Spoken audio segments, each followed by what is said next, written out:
Friends, நான் மஜித் பேசுகிறேன். இப்போ நம்ம பார்க்குற மொபைல் வந்து ஒன் ப்ளஸில் வந்து 12. இது 12ல் வந்து பார்த்திங்கன்னா இன்னும் 3 மாதம் வாரண்ட்டி இருக்குது.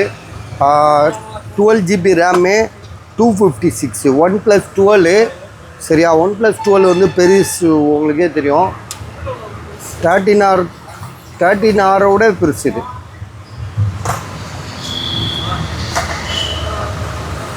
ஸோ ரெண்டாவது வந்து பார்த்திங்கன்னா 12 GB ரேமு, 256. இந்த இது மெனு ஓப்பன் பண்ணு. இப்போ என்ன பண்ணலாம்? பேங்க்கு தான் போகணுமாப்பா? ஏன் பேங்க்கில் எடுத்து தர மாட்டேங்க? அப்போ தான் ஆப் அந்த இதில் போய்ட்டு ஆப்பில் டவுன்லோட் பண்ணு. ஒன் ப்ளஸ் 12 சார்ஜரோடு இருக்குது. 100 வாட்ஸா? ஆமாம், 100 வாட் சார்ஜரோடு இருக்குது. 12256. மொபைல் நல்லா இருக்குங்க. ரஃப் யூஸே கிடையாது, லைட் யூஸ்டு தான் சரியா. லேடி யூஸ் பண்ணிட்டு இருந்தது. உங்களுக்கு பார்த்தீங்கன்னா தெரியும், ஒரு இடத்துல கூட டென்ட்டு கிராச் கிடையாது.